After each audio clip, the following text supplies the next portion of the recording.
إن الحمد لله وقال تعالى في كلامه المجيد وفرقانه الحميد أعوذ بالله من الشيطان الرجيم بسم الله الرحمن الرحيم قل اللهم مالك الملك تؤتي الملك من تشاء وتنزع الملك ممن تشاء وتعز من تشاء وتذل من تشاء বিয়াদিকাল খাইর ইন্নাকা আলা কুল্লি শাইইন কদির। সূরাতুল ইমরান ২৬ নম্বর আয়াত। মহান আল্লাহ রব্বুল আলামিনের দরবারে লাখো কোটি শুকরিয়া যে তিনি আমাদেরকে সুস্থ রেখেছেন এবং সুস্থ রেখে কঠিন একটা ইবাদত দিনের শুরুতে ফজরের নামাজ জামাতের সাথে উপস্থিত হয়ে আদায় করার তৌফিক দান করেছেন। এজন্য সবাই শুকরিয়া করি, আলহামদুলিল্লাহ বলি। সর্ব অবস্থায় যে অবস্থায় থাকি না কেন সেই অবস্থায় আমাদের আলহামদুলিল্লাহ বলাটা জরুরি। এটা মহান আল্লাহ তাআলার যে বিধান দিয়েছেন, আমাদের যে নিয়ম হুজুরে পাক সাল্লাল্লাহু আলাইহি ওয়াসাল্লাম শিখিয়েছেন, এটার একটা অংশ। অর্থাৎ আমি যদি খারাপ অবস্থাতেও থাকি সেখানেও আলহামদুলিল্লাহ, কারণ এর থেকেও খারাপ অবস্থা হতে পারতো আমাদের, তাই না? এই কারণে বেশি বেশি আমরা শুকরিয়া আদায় করব। আল্লাহ তাআলা বলেছেন লা ইন শাকারতুম লা আযীদান্নাকুম, যদি তোমরা আমার নিয়ামতের শুকরিয়া আদায় করো তাহলে আমরা নিয়ামতের বাড়িয়ে দেবে, নিয়ামত বাড়িয়ে দেবে যদি শুকরিয়া আদায় করো। ওয়ালা ইন কাফারতুম, যদি কুফরি করো ইন্না আযাবি লাশাদীদ, তাহলে আমার আযাব তোমাদের জন্য রয়েছে কঠিন। এই কারণে আমরা যে অবস্থাতেই থাকি, যে পরিস্থিতিতেই থাকি, সেই অবস্থাতেই আমরা আলহামদুলিল্লাহ শুকরিয়া আদায় করব। তা আজকে আমি পবিত্র কোরআনের যে আয়াতটা পড়েছি, সবাই জানা কথা, সবাই এর অর্থ জানে, অনেকেই এর অর্থ জানেন, আপনারা হুজুররাও অনেকবার বলে কুলিল্লাহুম্মা মালিকাল মুলক। আমরা বলি না যে ক্ষমতা কার? ক্ষমতার মালিক জনগণ, এ কথাও তো বলি অনেক সময়, তাই না? আসলে সকল ক্ষমতার মালিক হচ্ছে কি? আল্লাহ, এর বাইরে কিছু নেই। ঠিক আছে? এই ক্ষমতার মধ্য থেকে এই আয়াতে যেটা আল্লাহ তাআলা বলেছেন কুলিল্লাহুম্মা মালিকাল মুলক তুতিল মুলকা মান তাশা, আল্লাহ তাআলা যাকে ইচ্ছা তাকে ক্ষমতা, তার যে ক্ষমতা আছে সেই ক্ষমতার কিছু অংশ দেন সময়ের জন্য, কিছু সময়ের জন্য। অনেকের বাদশাহী দিচ্ছে, অনেকের বড়লোক ধন সম্পত্তি দিচ্ছে, কত কিছু দিচ্ছে না, অনেকের রাজনৈতিক ক্ষমতা দিচ্ছে। আল্লাহ তাআলা যাকে ইচ্ছা তাকে দেন, এটা ফাইসালা হয় উপরে, তিনি ফাইসালা করেন, এটা কারোর ফাইসালা করার ক্ষমতা নেই। আবার বলছে ওয়াতানজিউল মুলকা মিম্মান তাশা, এবং যার থেকে ক্ষমতা নেওয়ার, কেড়ে নেওয়ার, তিনি কেড়ে দেন। অনেকের কাছে ক্ষমতা দেন, আবার অনেকের কাছে ক্ষমতা কেড়ে নেন। তার নজির আমাদের দেশেও আছে। ঠিক আছে? এত ক্ষমতায় রয়েছে অথচ হঠাৎ করে ক্ষমতা কেড়ে নিল, এরকম তো আমরা দেখেছি। তারপর আবার বলছে যে যাকে ইচ্ছা তিনি সম্মানিত করেন, যাকে ইচ্ছা যে অবস্থায় থাকুক তাকে সম্মানিত করতে পারেন, আবার যাকে ইচ্ছা তার কাছ থেকে সম্মানটাও কেড়ে নিতে পারেন। একজন দেখা গেল অনেক সম্মানিত লোক, হঠাৎ করে এমন একটা ঘটনা ঘটে গেল তার কাছ থেকে, তার আর সম্মান থাকলো না। ঠিক আছে? আবার দেখা গেল সমাজে যাকে কেউ চেনে না, কেউ দাম দেয় না, সে তারা এমন একটা কাজ হয়ে গেল, সে অনেক সম্মানিত পর্যায়ে চলে গেল। এটা সম্পূর্ণ আল্লাহ কর্তৃক নির্ধারিত, এটা সব আল্লাহর হাতে। যাকে ইজ্জত দেওয়ার তাকে ইজ্জত দেন, যাকে লাঞ্ছিত করার তাকে লাঞ্ছিত করেন। সকল কল্যাণ তারই হাতে নিহিত, অন্য কারোর হাতে কোনো কল্যাণ নেই, কোনো কিছু নেই। নিঃসন্দেহে তুমি সব কিছুর উপর তিনি সব কিছুর উপরে শক্তিশালী। অর্থাৎ এই যে ক্ষমতাদার যে প্রক্রিয়া, অর্থাৎ তার হাতে সকল ক্ষমতা, তিনি সকল ক্ষমতার মালিক। যাকে ইচ্ছা সেখান থেকে একটু দেন সময়ের জন্য, আমাদের বাড়াবাড়ি করার জন্য বা আমাদের বোঝার জন্য। আমাদের যে বিবেক দিয়েছেন মহান আল্লাহ তাআলা, আমাদের বিবেক দিয়েছে না? ঠিক আছে? আমাদের অনেক ক্ষেত্রে দেখা যায় যে আমি যে অবস্থায় আছি সেই অবস্থায় আমি বেশি একটা নড়াচড়া করছি না বা করছি না, বা আমি আমার মতো চলছি। হঠাৎ করে দেখা গেল ক্ষমতা পাইয়ে বিরাট বাহাদুরি শুরু করে দিলাম। ঠিক আছে? এটা একটা পরীক্ষা, এটা মহান আল্লাহ তাআলা এই যে আমাদের দিয়েছেন ধন সম্পত্তি বলেন, আমাদের সন্তান সন্ততি বলেন, আমাদের পরিবার পরিজন বলেন, আমাদের টাকা পয়সা বলেন, আমাদের এই যে সমাজের মধ্যে প্রতিপত্ত, এত ক্ষমতা, এত কিছু, সব কিছু কি পরীক্ষা স্বরূপ মহান আল্লাহ তাআলা দেন। এইবার আসছি যে এই যে পরীক্ষা স্বরূপ দিল, এটা পেয়ে আমরা কি করব। এটা পেয়ে কি আমরা বাহাদুরি করব, না লাফালাফি করব, না যারা হারল বা যে আমার ক্ষমতা দিল আরেকজনের কাছ থেকে ছিনিয়ে তারপরে অত্যাচার করব, ইসলামিক পদ্ধতি কি এটা আমাদের জানা দরকার না? আমরা জানি, তারপরেও একটা বিষয় আমাদের খেয়াল রাখতে হবে, যেই সমাজে বা যেখানে পরাজিত ব্যক্তি বা দল এবং বিজিত যিনি জিতেছেন উভয়েই যদি শান্তিতে থাকে, তাহলে এটাই হচ্ছে ইসলামিক সমাজ, এটাই হচ্ছে ইসলামিক পদ্ধতি। ইসলামিক পদ্ধতি কি? আমাকে আল্লাহ তাআলা ক্ষমতা দিল বা আপনাকে ক্ষমতা দিল, আমার কাছে ক্ষমতা ছিল সেটা ছিনিয়ে আপনাকে দিল, বা আমি ক্ষমতায় যেতে পারলাম না, হেরে গেলাম, এখানে যে জিতলো সে অপর পক্ষের পরে কখনোই অত্যাচার করতে পারবে না। এটা ইসলামিক পদ্ধতি না। হুজুরে পাক সাল্লাল্লাহু আলাইহি সাল্লাম যখন সেনাবাহিনীদের ওনার সাহাবীদের যুদ্ধে পাঠাতেন, কঠিনভাবে নির্দেশনা দিয়ে দিতেন যে যদি কেউ তোমাদের কাছে আমান চাই, বলে যে না আমি যুদ্ধ করতে চাই না, আমি নিরাপদে থাকতে চাচ্ছে, তাকে তোমরা আমান দিবা, নিরাপদ স্তরে রাখবা। যখন তোমরা জয়ী হবা তখন ওই এলাকার কোনো ফসল তোমরা নষ্ট করতে পারবা না, কোনো পশু পাখির ক্ষতি করতে পারবা না, এটা ইসলামিক নির্দেশ। কোনো কিছুর ক্ষতি করতে পারবা না, এমনকি যারা তোমাদের বিরুদ্ধে যুদ্ধ করেছে, তারা হেরে গেছে, তাদেরও একটা অত্যাচার করে কোনো ক্ষতি করতে পারবা না। যখন তারা হেরে গেছে তখন তারা নিরাপদ তোমাদের কাছে, তাদেরকে শেল্টার দিয়ে রাখতে হবে, তারা যেখানে নিরাপদে যেতে চায় নিরাপদে হয় পৌঁছায় দিতে হবে, অথবা ইসলামিক ওয়েতে যে কালচার ছিল সেই কালচার অনুযায়ী কাজ করতে হবে। এর বাইরে যখন সে হেরে গেছে তাকে কোনো অত্যাচার করা যাবে না। তারা এই করেছে ওই করেছে বিধায় তাদেরকে অত্যাচার করব, তাদের ঘরবাড়ি পুড়িয়ে দেব, আমাদের কালচারে যেটা হয়ে থাকে, এটা কখনোই ইসলামিক পদ্ধতি না। আমাদেরকে ধৈর্য ধারণ করতে হবে, ঠিক আছে? ধৈর্য ধারণ করতে হবে। হয়তো দেখা গেল একটা সময়ের পরিবর্তন আসছে, এখন দেখা গেল আপনি যেটা চেয়েছিলেন সেটা হলো না, আরেকজন যেটা চেয়েছিল সেটা হইলো, এইবার পেশি শক্তি খাটিয়ে আপনাকে অত্যাচার করবে, না, এটা ইসলামিক কালচার না। এখানে উভয়ের সম্মতিক্রমে, উভয়ের মিলিত বন্ধনে এই সমাজটা পরিচালিত হবে, এটাই হচ্ছে ইসলামিক পদ্ধতি, তাই না? একটা দল, মনে করেন আমি উদাহরণ দিচ্ছি, একজন হেরে গেল আর একজন জিতলো, এখন ওই যে হারা গ্রুপ, আপনি জিতলেন, ওই হারা গ্রুপের কিন্তু ক্ষমতা ছিল বা তাদেরও টেকনিক ছিল, তাদেরও শিক্ষা ছিল, সকল কিছু ছিল, তারাও কিন্তু যদি জিততো তারাও কিন্তু ক্ষমতা চালাতে পারতো, ঠিক তো? তাই না? কাজেই তাদের মধ্যেও জ্ঞানীগুণী লোক আছে, তাদের মধ্যেও বিবেক সম্পন্ন লোক আছে, তাদের মধ্যেও দেশটা পরিচালনা করতে পারে এমন লোক রয়েছে। কাজেই উভয়ের মিলন বন্ধনে, অর্থাৎ আপনি জিতলেন, আপনাকে এই পদ্ধতি অবলম্বন করতে হবে রাষ্ট্র পরিচালনা করার জন্য, ওই যারা বিরোধী দলে গেল তাদের থেকেও জনগণ নিয়ে সরকারটা গঠন করা বা আপনার ওই দলটা গঠন করা, এটা হচ্ছে বুদ্ধিমানের কাজ, তাই না? এটাই হচ্ছে ইসলামিক পদ্ধতি। হুজুরে পাক সাল্লাল্লাহু আলাইহি সাল্লাম যখন জিতেছেন তখন কিন্তু কারোর পরে অত্যাচার করেনি, কারোর পরে নির্যাতন করেনি, কাউকে অশান্তিতে রাখেনি। যে যেরকম ছিল, মনে করেন আরেক দলের নেতা, সে হেরে গেছে, সে যখন হুজুরে পাক সাল্লাল্লাহু আলাইহি সাল্লামের কাছে আসতো তখন ওই দলের নেতা হিসেবেই তাকে সম্মান করেছে, নেতার মর্যাদা নেতার জায়গায়, ঠিক আছে? যেমন মনে করেন আমরা বলে থাকি হুজুরে পাক সাল্লাল্লাহু আলাইহি সাল্লাম, অনেকে বলে থাকে যে এত বিয়ে শাদী করেছে কেন, যে 13টা, ঠিক না? তখন কি করে হুজুরে পাক সাল্লাল্লাহু আলাইহি সাল্লাম, মনে করেন কোথাও জিতলো, এক জায়গায় জিতেছে, জেতার পরে সেই সমাজের যে নেতা ছিল সেই নেতার, মনে করেন রাজকন্যা হোক যাই হোক, তাকে যখন বিয়ে দেওয়ার প্রশ্ন আসছে, সাধারণ কোনো কর্মীর সাথে বা সাধারণ কোনো সাহাবীর সাথে আরেক দেশের রাজকন্যার বিয়ে দেওয়া, এটা কি মানসম্মত হয়? তারাও দাবি করেছে অনেক সময় যে না, আমি এইরকম কারোর সাথে বিয়ে করব না, আমি রাজার বংশের ছিলাম, আমি রাজবংশ বা যারা নেতৃত্ব স্থানও তাদের সাথেই বিয়ে করব। এইরকম আসছে।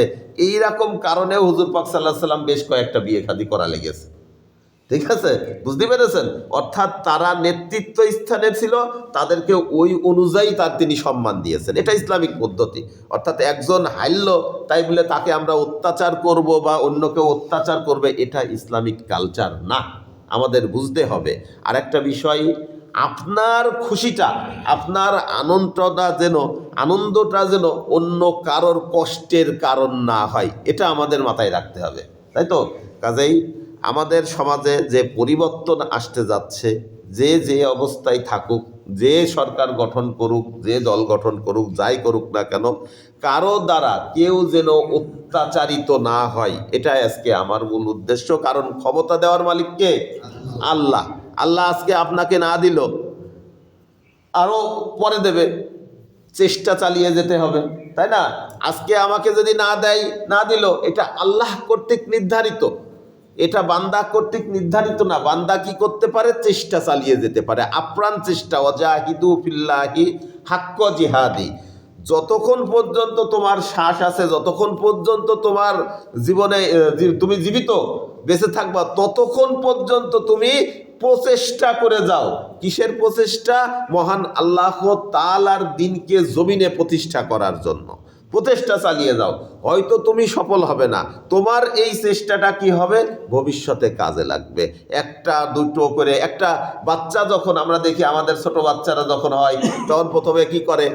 যখন কোলে থাকে সে নড়তেই পারে না, কাঁদতে পারে শুধু। তারপর এক সময় উবুড় হয়, উবুড় হয়ে হামড় হাঁটতে পারে। এরপরে গুটি গুটি পা ফেলে হাঁটা শেখে। ওই যে গুটি গুটি পা ফেলে পড়ে গেল, ধরলাম, এই অবস্থা যদি সে না করে কখনো, তাহলে কি পূর্ণভাবে হাঁটা শিখতে পারবে? পারবে না। কাজেই ক্ষমতা হয়তো আপনাকে এক সময় দেবে মহান আল্লাহ তাআলা, যখনই দিক, এখনই দিক আর পরে দিক, ফলাফল কি আসবে আমাদের জানা নাই। তবে এই গুটি গুটি পা ফেলে হাঁটাটা যদি ওই বাচ্চা থামিয়ে দেয়, তাহলে ও কখনো উঠে দাঁড়িয়ে হাঁটতে পারবে না এবং জোরে দৌড়াতে পারবে না। পারবে না। কাজেই এটা থামিয়ে রাখা যাবে না, এই প্রচেষ্টা চলমান থাকবে। হ্যাঁ, হতে পারে আপনার পা এখন গুটি গুটি চলছে, একসময় ওই পা দিয়েই আপনি এত জোরে দৌড়াতে পারবেন যে সবাইকে পিছনে ফেলে হয়তো আগে চলে যাবেন, তাই না? এই কারণে আমি যেটা বলতে চাচ্ছি আজকে, কুলিল্লাহুম্মা মালিকাল মুলক, সূরাতুল ইমরানের 26 নম্বর আয়াতে আল্লাহ তাআলা বলেছেন, কুলিল্লাহুম্মা মালিকাল মুলক, ক্ষমতার মালিক আল্লাহ, একমাত্র আল্লাহ, অন্য কেউ না। এই ক্ষমতার থেকে আল্লাহ তাআলা যাকে ইচ্ছা তাকে কিছু দেন। তুতিল মুলকা মান তাশা ওয়া তানজিউল মুলকা মিম্মান তাশা, কারো দেন, কারোর কাছ থেকে ছিনিয়ে নেন। অতানজিউল মুলকা মিম্মান তাশা ওয়া তুইজ্জু মান তাশা, যাকে ইচ্ছা তাকে ইজ্জত দেন। ওয়া তুযিল্লু মান তাশা, যাকে ইচ্ছা তাকে জিল্লতি দেন, মানে অপমান করেন, অপদস্থ করেন। সকল ক্ষমতা মহান আল্লাহ তাআলার হাতে। কাকে দিবে কি না দিবে তিনিই ফাইসলা করেন।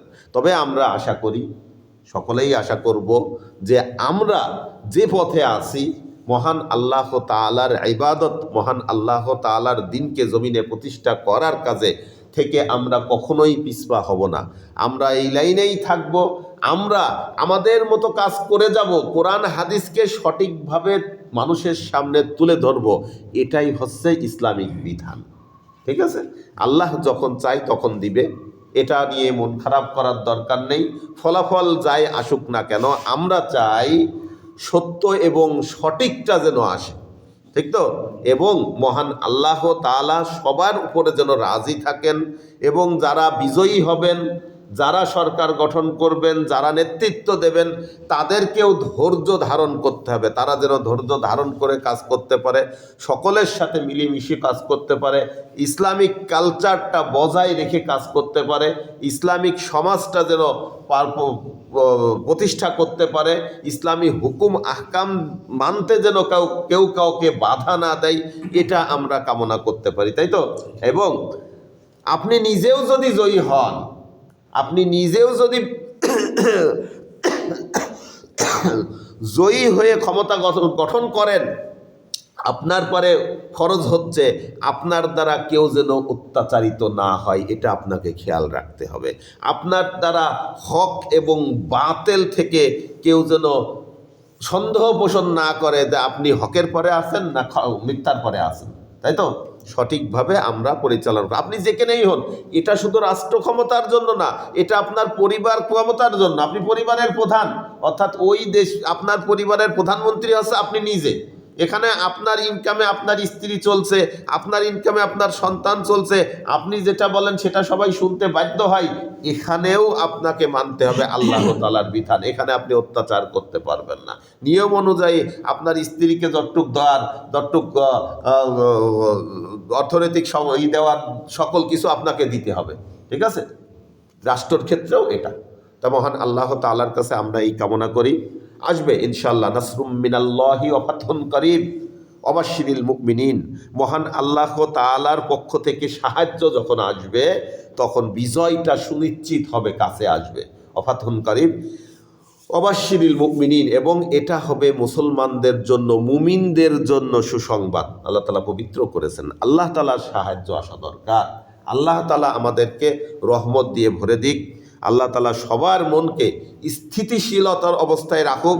সবাই যারা সরকার হবে, যারা ক্ষমতা দখল করবে, তারা যেন ধৈর্য সহকারে সবাইকে কন্ট্রোল করতে পারে এবং রাষ্ট্র পরিচালনা করতে পারে, এটাই আমাদের কাম্য। এবং আমাদের যে বাকশক্তি ছিল, যারা কথা বলতো, তারা যেন সুপূর্ণভাবে কথা বলতে পারে, সেই তৌফিক দান করুক। দোয়া করে দিই মহান আল্লাহ তাআলা আমাদেরকে তৌফিক দান করুক, আমরা যেন আমল করতে পারি, আমরা যেন সঠিকভাবে সুন্দরভাবে আমাদের জীবনটা পরিচালনা করতে পারি, সেই তৌফিক দান করুক। দুরূদ শরীফ পড়ি। আল্লাহুম্মা সাল্লি আলা মুহাম্মাদ ওয়া আলা আলি মুহাম্মাদ কামা সাল্লাইতা আলা ইব্রাহিম ওয়া আলা আলি ইব্রাহিম ইন্নাকা হামিদুম মাজিদ। আল্লাহুম্মা বারিক আলা মুহাম্মাদ ওয়া আলা আলি মুহাম্মাদ কামা বারাকতা আলা ইব্রাহিম ওয়া আলা আলি ইব্রাহিম ইন্নাকা হামিদুম মাজিদ।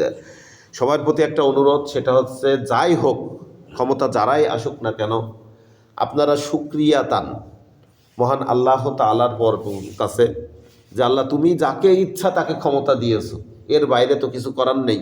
তুমি যাকে ইচ্ছা দিয়েছো, এই শুকরিয়া তান।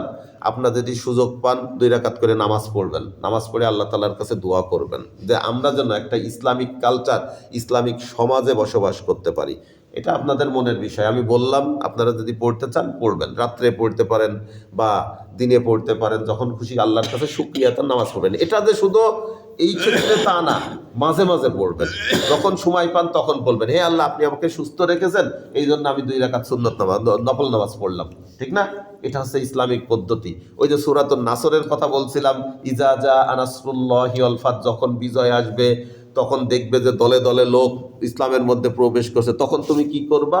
তখন আল্লাহ তাআলার তাসবিহ করো, আল্লাহ তাআলার শুকরিয়া আদায় করো, আল্লাহ তাআলার কাছে ইস্তিগফার করো। এটা ওই ক্ষেত্রে, এবং সবসময় আপনি জীবনে সবসময় একটা জায়গায় সফল হলেন, আপনার আজকে ব্যবসা ভালো হয়েছে, সময় পাচ্ছেন 2 রাকাত নামাজ পড়ে দিলেন, আল্লাহর কাছে শুকরিয়া, ঠিক আছে? এটা আপনারা করতে পারেন। দোয়া করি। আল্লাহুম্মা আমিন। রব্বানা আতিনা ফিদ দুনিয়া হাসানাতাও ওয়া ফিল আখিরাতি হাসানাতাও ওয়া কিনা আযাবান নার। ওয়া সাল্লাল্লাহু আলা খাইরি খালকিহি মুহাম্মাদি ওয়া আলা আলিহি ওয়া আসহাবিহি আজমাইন। রব্বির হামহুমা কামা রব্বায়ানি সগীরা। ইহদিনাস সিরাতাল মুস্তাকিম। ইয়া রাব্বাল আলামিন। মাহিয়ান গরিয়ান, আমরা তো গুনাহগার। ইয়া রাব্বাল আলামিন, এই শীতের মধ্যে লেপ্তশোক সেটে ইয়া রাব্বাল আলামিন মসজিদে এসেছি। আল্লাহ, তোমার বিধান ফজরের নামাজ জামাতের সাথে আদায় করেছি। আল্লাহ, তুমি আমাদের নামাজকে কবুল করে নাও।